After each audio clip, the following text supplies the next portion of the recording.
সুপ্রিয় শিক্ষার্থী, আজকে আমরা এসএসসি ফিজিক্সের ভেক্টর চ্যাপ্টারের নদী ও নৌকার অঙ্ক নিয়ে আলোচনা করব।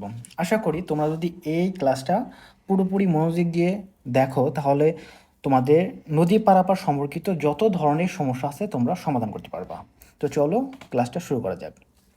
তো দেখো আমরা এখানে যা যা শিখবো তা হলো যে যা যা জানবো এখানে দেখো সর্বনিম্ন দূরত্বে নদী পার হতে করণীয়, অর্থাৎ নৌকা চালনার দিক, কোন দিকে নৌকা চালনা করতে হবে। 2 নম্বরে দেখো সর্বনিম্ন দূরত্বে নদী পার হতে নৌকার বেগ কত হবে সেটা জানতে পারবো। 3 নম্বরে দেখো নদী পার হতে সময় কত লাগবে সেটা আমরা জানতে পারবো। এবং সর্বনিম্ন সময়ে নদী পার হতে কোন দিকে নৌকা চালনা করতে হবে এটা আমরা জানবো। এবং তখন নৌকা পার হতে সময় এবং বেগ, যে বিভিন্ন পরীক্ষায় আমাদের এইচএসসি এবং অ্যাডমিশনের পরীক্ষায় এই কোশ্চেনগুলো আমাদের ঘুরে পিছিয়ে বিভিন্নভাবে থাকে। তো চলো আমরা জেনে নিই। তো দেখো যে নদী এবং নৌকার অঙ্ক যখন আসবে তখন কিন্তু আমাদের মাথায় দুইটা বিষয় আসবে, একটা হলো নদী, একটা হলো নৌকা। তো সাপোজ মনে করো যে এখানে আমাদের নৌকা বলতে দুইটা পার থাকবে, ঠিক আছে? নৌকা বলতে আমাদের দুইটা পার থাকবে, মনে করো একটা পার, এই পাশে একটা পার। তো নদী বলতে দুইটা পার থাকবে। এবং দেখো এখানে যে ফার্স্ট অফ অল একটা আমরা কন্ডিশন বিবেচনা করি যে দেখো আমরা সচরাচর যেগুলো আমরা শহরে বসবাস করি আমাদের যে দিঘি যেগুলো দেখি, সাপোজ মনে করো এগুলো আমাদের নদী। তো এখানে কোনো স্রোত থাকে না, অর্থাৎ দেখো স্রোতের বেগ কিন্তু আমাদের পাড়া বরাবর হয়ে থাকে। তাহলে যদি কিন্তু আমাদের এই দিঘিতে কিন্তু কি থাকে না, কোনো স্রোত থাকে না। সাপোজ মনে করো কোনো একটা নদীতেও স্রোত থাকে না, যদিও নদীর ক্ষেত্রে এটা স্বাভাবিক না, কেননা নদীর লক্ষ্যই হলো সমুদ্রে মিলিত হওয়া, আর মিলিত হওয়ার জন্য কী দরকার, তার স্রোত দরকার, অর্থাৎ নদীতে কিন্তু অবশ্যই স্রোত থাকে। তো সাপোজ আমরা মনে করলাম যে এমন একটা নদী যেখানে স্রোত নাই, অর্থাৎ এখানে ইউ সমান 0। সেক্ষেত্রে দেখো যদি কোনো একজন ব্যক্তি নদী পার হতে চায় সেক্ষেত্রে তার নৌকা কিন্তু কি করবে, এই সোজাসুজি পার হয়ে যাবে, তাই না? সোজাসুজি পার হয়ে যাবে, কেননা সোজাসুজি তো সবচেয়ে কম দূরত্ব, আর তুমি যেদিকে যাও দূরত্ব কিন্তু বেড়ে যাচ্ছে। আমরা কি বেশি দূরত্ব পাড়ি দেবো না, আমরা কম দূরত্বে পাড়ি দেবো। সেক্ষেত্রে দেখো যদি এই যে নদীর দূরত্ব, অর্থাৎ নদীর দুই পাড়ার দূরত্ব যদি এস বা ডি হয়, সেক্ষেত্রে আমাদের নৌকার বেগ যদি ভি হয় তাহলে আমাদের নদী পার হতে কি সময় লাগবে? তাহলে দেখো নদী পার হতে সময় লাগবে, আমরা জানি এর সমান কি বলতো, ভিটি। তাহলে আমাদের যদি টি বা সময় বের করতে চাই তাহলে কি হবে, এস ভাগ ভি। তাহলে এই যে স্রোতবিহীন নদীতে নদী পার হতে সময় লাগবে টি সমান এস ভাগ ভি। এখানে এস হলো আমাদের নদীর দুই পাড়ার দূরত্ব এবং ভি হলো নৌকার বেগ। এই অঙ্কটা আমরা খুব সহজেই সমাধান করতে পারবো। তো চলো এখন আমাদের সাধারণত স্রোতযুক্ত নদী সম্পর্কে কথা বলবো। দেখো স্রোতযুক্ত নদী বলতে মিললে আমাদের আসলে যেটা নদী সেটা বুঝিয়ে থাকি, নদীতে আসলে স্রোত থাকে। তো প্রথম কোশ্চেনটা দেখো এখানে কি বলছে যে সর্বনিম্ন দূরত্বে নদী পার হতে করণীয়, অর্থাৎ দেখো স্রোত যখন থাকে না তখন কিন্তু আমরা এই যে সোজাসুজি সর্বনিম্ন দূরত্বে কিন্তু পার হই। কিন্তু দেখো সাপোজ এদিকে কি আছে, আমাদের ইউ স্রোত আসছে, ঠিক আছে, স্রোত যাচ্ছে আমাদের এদিকে, পানি যাচ্ছে। সেক্ষেত্রে দেখো যদি আমরা আমাদের নৌকাটা সোজাসুজি পাড়ে দিতে চাই তাহলে এদিকে গেলে কি আমরা এই সোজা যেতে পারবো না, আমাদের নৌকাটা কিন্তু স্রোতের বেগের কারণে এদিকে বেগে যাবে। তাহলে দেখো স্রোতযুক্ত নদীতে আমরা যারা গ্রামে থাকি বা নদী এলাকা তারা কিন্তু সবাই খুব সহজে বুঝতে পারবো যে স্রোতযুক্ত নদীতে আমাদের যদি টার্গেট থাকে সোজা বরাবর পার হবে এই প্রান্তে, তাহলে কিন্তু আমাদেরকে নৌকাটা একটু এই সামনের দিকে বাঁকা করে আমাদের পাড়ি দিতে হয়। তো কথা হলো এখানে যে তাহলে কিন্তু এখানে দেখো একটা অ্যাঙ্গেল তৈরি হচ্ছে, কোণ তৈরি হচ্ছে। তাহলে এখন এই যে কত কোণ করে এই যে আমাদের এই যে পাড়ের সাথে কত কোণ করে আমাদের নৌকাটাকে চালনা করলে আমাদের নৌকাটা এই যে আড়াআড়িভাবে যাবে, তো সেটা বের করতে হবে। তাহলে দেখো এখানে কিন্তু আমাদের একটা কন্ডিশন দাঁড়াচ্ছে, আবার একটু ভালো করে দেখায় তোমাদের। তাহলে আমাদের লক্ষ্য কি বলতো, এই সোজা নৌকা পার হওয়া। তাহলে এই সোজা নৌকা পার হতে হলে কী করতে হবে, আমাদের নৌকাটা আড়াআড়ি আমাদের চালনা করতে হবে এই বরাবর, সাপোজ আমরা ধরলাম। তাহলে কি হলো, সেক্ষেত্রে আমাদের আলফা কোণে চালনা করতে হবে। তো এই কোণটার মানে আমাদেরকে বলতে হবে যে এই আলফা কোণে চালনা করলে নৌকাটা আড়াআড়িভাবে সর্বনিম্ন দূরত্বে পারি হবে, কেননা আড়াআড়িভাবেই তো সর্বনিম্ন দূরত্ব হয়। তাহলে দেখো এখানে একটা বিষয় দেখো, তাহলে এই যে আড়াআড়িভাবে গেল এটা কি আমাদের লব্ধি হবে না? দেখো এখানে স্রোতের বেগ আছে, এখানে নৌকার বেগ, তার লব্ধি হবে কি আড়াআড়িভাগ, এটা আমরা ওমেগা ধরলাম, ঠিক আছে। তাহলে এক্ষেত্রে দেখো যে এটা যদি লব্ধ হয়, লব্ধির দিক আমাদের স্রোতের দিকের সাথে কত ডিগ্রি হলো, দেখো তো এটা কি 90 ডিগ্রি না? যেহেতু আড়াআড়িভাবে লম্ব হয়েছে না এটা, তাহলে এটা 90 ডিগ্রি। তাহলে এখানে দেখো আমরা কয়েকটা বিষয় পেয়েছি, এখানে দেখো আমাদের ইউ একটা ভেক্টর, ভি একটা ভেক্টর, যার লব্ধি হলো আমাদের ওমেগা, এবং এদের অন্তর্ভুক্ত কোণ কত, ভেক্টরদের অন্তর্ভুক্ত কোণ হলো আলফা, এবং দেখো লব্ধির সাথে আমাদের ইউ এর অন্তর্ভুক্ত কোণ কত, 90 ডিগ্রি। সেক্ষেত্রে দেখো আমরা যেটা দেখছি, আমরা লব্ধির মান এবং দিক নির্ণয়ের যে সূত্রগুলো দেখছি না, এটা প্রয়োগ করি। দেখো লব্ধির দিক নির্ণয় সূত্র থেকে আমরা কি জানি বলো তো, আমরা জানি ট্যান থিটা সমান, দেখো এখানে যেহেতু আমাদের এখানে 90 ডিগ্রি দেওয়া আছে এই যে লব্ধির সাথে আমাদের ইউ এর, সেক্ষেত্রে দেখো তাহলে আমরা কী করতে পারি, আমরা যেহেতু ইউর সাথে বের করতেছি সেক্ষেত্রে আমাদের সূত্রটা কেমন হবে বলো তো, যার সাথে বের করবে সে আলাদা থাকবে। তার মানে কী হবে, ভি সাইন আলফা, নিচে হলে কি হবে ভি কস আলফা, এখানে কি হবে ইউ প্লাস। তো এটা তোমরা সবাই জানো, তো সূত্রটা প্রয়োগ করলাম। এখন দেখো তো এই যে থিটাটার মান কত এখানে 90 ডিগ্রি, তাহলে ট্যান 90 ডিগ্রি, ট্যান 90 ডিগ্রি, ওকে। তো এখানে দেখো আমাদের তাহলে কি হচ্ছে, এখানে উপরে ভি সাইন আলফা, নিচে হলো u plus v cos alpha.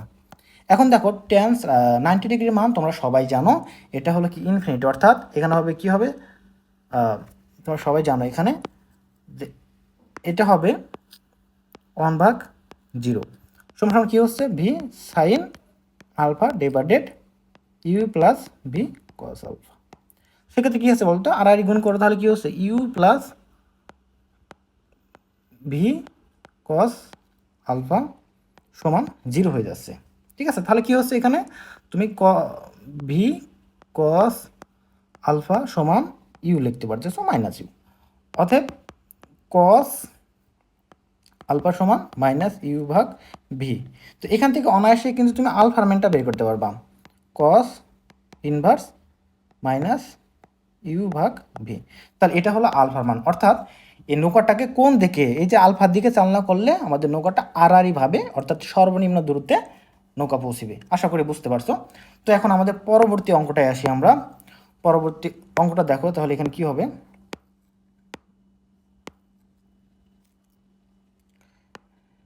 দেখো যে পরবর্তী অঙ্কটা আছে এখানে, দেখো সর্বনিম্ন দূরত্বে নদী পার হতে, সর্বনিম্ন দূরত্বে নদী পার হতে নৌকার বেগ কত হবে।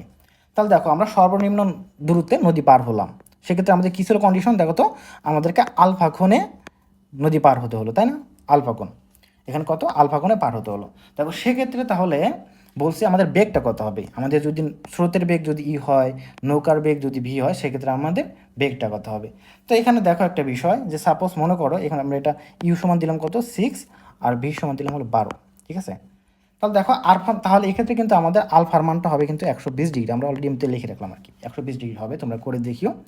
তো এই কন্ডিশনের ক্ষেত্রে দেখো আমরা যেহেতু প্রথমে এটা আমরা বের করে নিছি আলফাটা, তাহলে কিন্তু অনায়াসে কিন্তু আমরা এখানে বেগটা বের করতে পারবো। কীভাবে, দেখো এটা কিন্তু যে আমাদের নৌকাটা যে আড়াআড়িভাবে যে বেগে পার হলো সেটা কি ওমেগা, অর্থাৎ লব্ধি বেগ।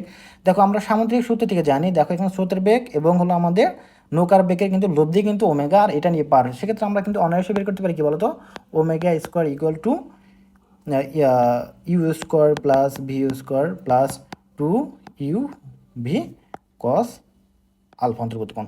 দেখো আমরা সবগুলোই মান জানি, এখানে আমরা বসাই দিয়ে আমরা এখানে ওমেগার মান পেয়ে যাবো, অর্থাৎ আমাদের নৌকাটা কত বেগে পার হলো এটা আমরা পেয়ে যাবো। তো ওকে, আশা করি বুঝতে পারছো।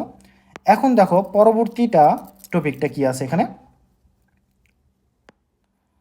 পরবর্তী যে টপিকটা আছে এখানে দেখো যে নদী পার হতে সময় কত লাগলো।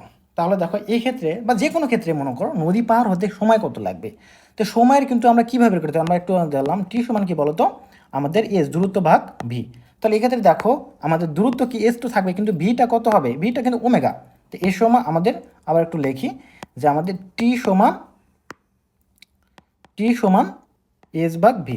তাহলে এখানে দেখো আমাদের এই যে সর্বনিম্ন দূরত্ব পাড়ি দিলাম, অর্থাৎ আড়াইভাবে গেলাম আমরা এই যে আলফা বেগে নৌকাটা চালনা করার কারণে, সেক্ষেত্রে দেখো এখানে ভিটা কিন্তু আমাদের ওমেগা, তাই না। তো ওমেগার মানটা জানলে তো আমাদের হয়ে যাবে, তার কারণ এখানে আমাদের এস এর মান জানি আমরা, এস দেওয়া আছে, ভি সমান কত হবে দেখো তো। তাহলে নৌকাটা কী বেগে পার হলো, এক্ষেত্রে দেখো ওমেগা কিন্তু অলরেডি আমরা যদি আগে অঙ্কটা করি সেক্ষেত্রে কিন্তু পেয়ে যাবো, দেখলাম একটু আগে ওমেগার মান বের করলাম, তারপরে অন্যভাবে আমরা ওমেগার মানটা বের করতে পারি। এখানে যে বেগ পেলাম এটা তো করতে পারি, তার অন্যভাবে কীভাবে, দেখো যে দেখো এই যে নৌকাটা পার হচ্ছে এই বরাবর, এটা মিললে কোন বেগের কারণে আসছে বলো তো। আমরা উপাংশ সূত্র থেকে জানি যে ইউ এর উপাংশ দেখো এই অক্ষ বরাবর কি কাজ করে না, অবশ্যই করে না, তার কারণ দেখো এর সাথে কোন কত, কোণ কিন্তু 90 ডিগ্রি, সেক্ষেত্রে কী হবে ইউ কস 90 ডিগ্রি। আমাদের 90 মানে 0, অর্থাৎ ইউ এর উপাংশ কিন্তু আমাদের এই লম্ব বরাবর কাজ করে না। সেক্ষেত্রে তাহলে কোন কারণে নৌকাটা পানি মানে পার হচ্ছে আমাদের এই যে স্রোতে নৌকার বেয়ের কারণে ভি। তাহলে ভির সাথে দেখো আমাদের এই আণবিকের সাথে কত কোণ আছে আলফা 120 ডিগ্রি। সেক্ষেত্রে তাহলে যেহেতু আমরা এই অক্ষ বরাবর উপাংশ নেব তাহলে কী হবে আমাদের ভি সাইন আলফা। আশা করি বুঝতে পারছো। তাহলে আমাদের এই বরাবর যে ওমেগা যেটা ছিল ওমেগা কি হবে, ওমেগা সমান হবে হলো ভি সাইন আলফা। তাহলে দেখো ওমেগা সমান যদি ভি সাইন আলফা হয় তাহলে আমাদের সময়টা কী বের হচ্ছে তাহলে আমাদের দেখো তাহলে এখানে টি সমান আমাদের কি এস ভাগ ভি, আর এখানে ভি সমান কি বলো তো ওমেগা। তাহলে আমাদের কী হচ্ছে ওমেগা সমান কী দাঁড়ালো ভি সাইন আলফা। আশা করি বুঝতে পারছো। তো এটাই হলো আমাদের সময় বের করার সূত্র, যে টি সমান এস ভাগ ভি সাইন আলফা। এটা তোমরা মাথায় রাখবা, যে কোনো কন্ডিশনের ক্ষেত্রে তোমরা এটা দিয়ে সমাধান করবা। তো এখন আসো পরবর্তী আমাদের সমস্যাটা কি, যেখানে বলছে নদী পার হতে সময়টা বের করলাম, সর্বনিম্ন সময় নদী পারাপার। দেখো সর্বনিম্ন সময় নদী পার হতে কী করতে হবে, দেখো সেক্ষেত্রে তাহলে কত ডিগ্রি কোণে আমাদের নৌকা চালনা করতে হবে, অর্থাৎ কোন দিকে নৌকা চালনা করতে হবে। দেখো একটু আগে আমরা দেখলাম যে নদী পার হতে সময় কত ছিল, একটু আগে বের করলাম টি সমান এস ভাগ ভি সাইন আলফা। দেখো তাহলে এই ক্ষেত্রে দেখো টির মান সব থেকে কম কখন হবে, যখন দেখো সাইন আলফার মান কি হবে ম্যাক্সিমাম হবে। দেখো সাইন আলফার মান ম্যাক্সিমাম কখন হয় বলো তো, যখন ম্যাক্সিমাম হলো 1 হবে, তাই না 1। তো 1 কখন হয়, তাহলে দেখো বিষয়টা এরকম সাইন আলফা সমান 1 কখন হবে, যখন সাইন কি হবে বলো তো, তাহলে আলফা সমান সাইন ইনভার্স 1 সমান কী হবে 90 ডিগ্রি। অর্থাৎ দেখো আলফার মান যখন 90 ডিগ্রি হবে তখন কিন্তু আমাদের সময় সবথেকে কম লাগবে। অর্থাৎ তাহলে আমাদের কম সময়ে নৌকা পাড়ি দিতে আমাদের কি করতে হবে, নৌকাটাকে আমাদের এই যে 90 ডিগ্রি বরাবর, অর্থাৎ কম সময়ে নৌকা পার হতে হলে আমাদের এই বরাবর নৌকা পাড়ি দিতে হবে আড়াইভাবে। সেক্ষেত্রে নৌকাটা আমাদের কী যাবে বলো তো, এইদিকে একটু বেঁকে যাবে, কিন্তু আমাদের সময় সবথেকে কম লাগবে। অর্থাৎ সর্বনিম্ন সময়ে নদী পার হতে গেলে আমাদেরকে আড়াআড়িভাবে অর্থাৎ 90 ডিগ্রিতে নৌকা চালনা করতে হবে, আমাদের নৌকাটা যাবে এই দিকে। আশা করি বুঝতে পারছো। পরবর্তী দেখো তখন নৌকা পার হতে সময় এবং বেগ কত, নৌকা পার হতে সময় কত লাগবে, সময় সূত্র ঠিক একই। দেখো সময়টা দেখো, তাহলে আমাদের নৌকাটা যাচ্ছে কিন্তু এই দিকে বরাবর, তাহলে এই দিকে বেগ আগে বের করতে হবে, তাহলে আমরা সময় বের করতে পারবো। তাহলে বেগটা কত হবে দেখো, তাহলে এখানে ইউ আছে এখানে ভি আছে, দুইটার থেকে আমরা কি করতে পারি, আমরা ওমেগা কিন্তু আমরা লব্ধি সূত্রতে বের করতে পারি অনায়াসেই। ঠিক আছে, তাহলে আমরা ওমেগা স্কোয়ার সমান u square plus v square plus 2 u v cos alpha, এটাতে কিন্তু অনায়াসে আমরা ওমেগার মান পাইতে পারি। ওমেগা কি বলতো, এই যে বেগে নৌকাটা পারি হলো, তাহলে বেগের মান পাইলাম, এখন আমরা সময় বের করতে পারবো না, অবশ্যই পারবো। কীভাবে বলতো, আমরা জানি কি বলতো টি সমান এস ভাগ ভি, তাই ভি এখানে কি বলতো ওমেগা। তো আশা করি বুঝতে পারছো, এভাবে তোমরা খুব সহজে এখানে সময় এবং বেগ বুঝতে পারো। তো এরকম সুন্দর সুন্দর ভিডিও পেতে তোমরা আমার চ্যানেলটা সাবস্ক্রাইব করে পাশে থাকবে। আল্লাহ হাফেজ।